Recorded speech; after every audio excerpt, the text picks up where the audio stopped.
Oi, meus amigos aqui do canal Leitura Católica.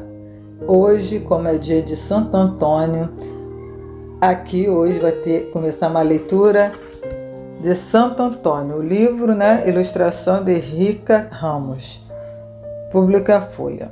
Então, eu vou ler para vocês, compartilhar essa leitura e capaz de dar para dois vídeos, então vamos ter continuação. Vamos lá, Santo Antônio, 13 de junho, Tem grandes orações. Vamos lá.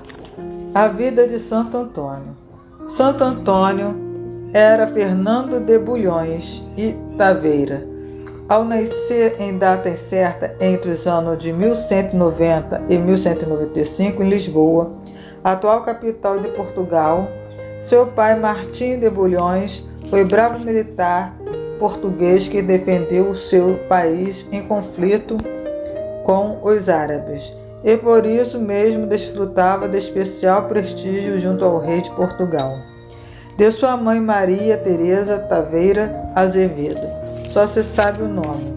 Muitos biógrafos acreditam que Fernando nasceu no dia 15 de agosto de 1195, data em que se celebra a Assunção de Maria, de quem ele foi fervoroso venerador. Quase não há registro de sua infância, mas uma história fez fama. Conta-se que certa vez o pequeno Fernando foi com o pai a uma fazenda da família, nas imediações de Lisboa. Ao chegarem, notaram que o campo de trigo estava tomado por pássaros famintos. Martim pediu ao filho que vigiasse o campo e afugentasse as aves. Vendo perto dali uma pequena capela, o menino teve vontade de rezar. Para não contrariar o pai, ordenou às aves que voassem para um dos cômodos da fazenda. Elas obedeceram e ele as trancou ali com comida. Em seguida foi para a capela rezar. Ao anoitecer, seu pai encontrou-o rezando e perguntou o que fizera com os pássaros. Fernando levou-o até o cômodo onde aprisionara as aves, abriu a porta e pediu que saísse dali. Fernando aprendeu a ler e escrever com o padre da Catedral de Santa Maria, onde provavelmente também foi batizado, 8 dias após seu nascimento, de acordo com a tradição. Como gostava muito de ler, a família decidiu que devia continuar seus estudos no colégio religioso ao lado de sede de Lisboa, que era comandada por seu tio e padre também Fernando de Bulhões. Naquela época, grande parte dos estudantes seguia a carreira religiosa, por isso era comum pedir que ajudasse nos ofícios religiosos. Foi assim que Fernando teve seu primeiro contato com a rotina da igreja.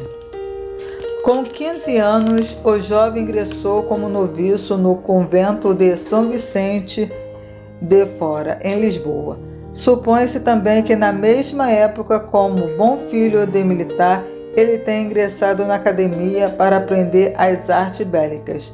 Segundo o registro, com essa idade, aconteceu de Fernando estar na igreja, rezando, quando o demônio apareceu para atrapalhar suas orações. O adolescente teria corrido da tentação até chegar a uma das paredes de pedra da igreja de Lisboa. Ali, marcou o sinal da cruz com os dedos, e o demônio foi afugentado. A cruz desenhada por ele dessa maneira ficou gravada na pedra, e até hoje pode ser vista na sede de Lisboa. Também é dessa época a história que ligou os lírios, símbolo do amor virginal, consagrado só inteiramente a Deus. Na tradição cristã, as representações de Santo Antônio.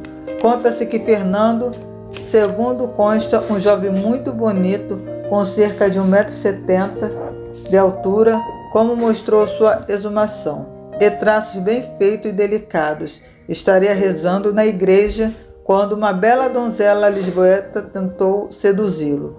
Ele teria evitado bravamente as investidas dessa moça e todas as outras que sofreu durante a vida, por isso morreu virgem. Fernando passou 2 anos estudando em Lisboa e depois foi para o mosteiro de Santa Cruz, em Coimbra.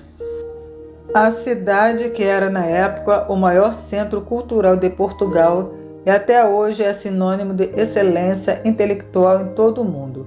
A biblioteca do mosteiro de Coimbra ganhou com a convivência e o intercâmbio com o mundo árabe, que, se por um lado abalou em muitos momentos a política e a moral do país, devido aos constantes conflitos do ponto de vista cultural, proporcionou uma rica troca de informações sobre línguas, medicina, matemática e astronomia. Em livros, ali ficou conservada grande parte dos conhecimentos acumulados nesse proveitoso intercâmbio. Fernando teria se encantado com a vastidão e a qualidade das obras, não só as religiosas, mas também as consideradas profanas. Dedicou-se fervorosamente aos estudos. O latim seguro, a correção gramatical e a riqueza de seu vocabulário são prova de que Santo Antônio teve uma educação de alta qualidade e leu bastante. Tanto o convento de São Vicente quanto o de Santa Cruz pertenciam à ordem de Santo Agostinho. Os monges cultivavam o estudo e recolhiam-se ao claustro, mas também se entregavam à missão de salvar almas. Por isso, eram muito bem preparados para conversar com os fiéis, rezar a missa e transmitir o saber. Foi nessa época que Fernando consolidou sua decisão de seguir a carreira religiosa. Com mais ou menos 24 anos, ele é ordenado sacerdote regrante da Ordem de Santo Agostinho, com o nome religioso de Frei Fernando. Ao que tudo indica, seus pais ficaram descontentes com a decisão do primogênito. Não há registro explícito de desavença entre eles, mas a partir desse momento desaparece de sua biografia qualquer anotação sobre a presença ou os rumos que tornaram seus pais, irmãos ou outros familiares. Até então havia contato entre os filhos e os pais e outros parentes. A partir da ordenação, não há mais sinal de envolvimento familiar. Daí a dedução de que teria acontecido uma ruptura, sendo a causa mais provável o destino que o filho escolheu para si. Parece ter sido logo depois de ordenar-se sacerdote que Fernando fez um dos milagres mais famosos atribuído a Santo Antônio. Parte de seus deveres era atender os pobres que batiam no mosteiro de tempos em tempos. Um dia, aflito para atender um grupo de pessoas que vinha pedir comida, ele teria distribuído o conteúdo do cesto de pão dos frades aos pobres. Na hora da refeição, o padeiro do mosteiro, desesperado porque não havia pão para alimentar os frades, teria reclamado com Fernando. Ele então calmamente teria pedido ao homem que olhasse novamente o cesto de pães. Admirado, o padeiro voltou, dizendo que no cesto havia mais pães do que ele fabricara naquela manhã. Os pães seriam suficientes para alimentar todos do mosteiro e também aos pobres da região. Santo Antônio viveu em uma das épocas mais conturbadas da história europeia. O continente inteiro vivia em pé de guerra, brigando por espaços físicos e políticos.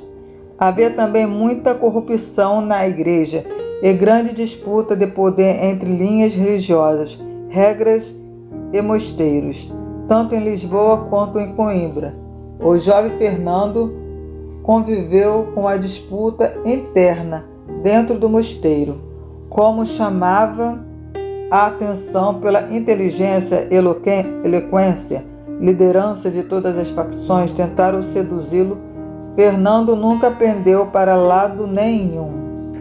Fica por aqui a leitura de Santo Antônio, desse santo que foi dedicado a sua vida totalmente no caminho, de Deus, no amor, na caridade, na paciência, e nos milagres através de nosso Senhor Jesus Cristo realizado pela mão do Santo Antônio, abençoando os filhos de Deus.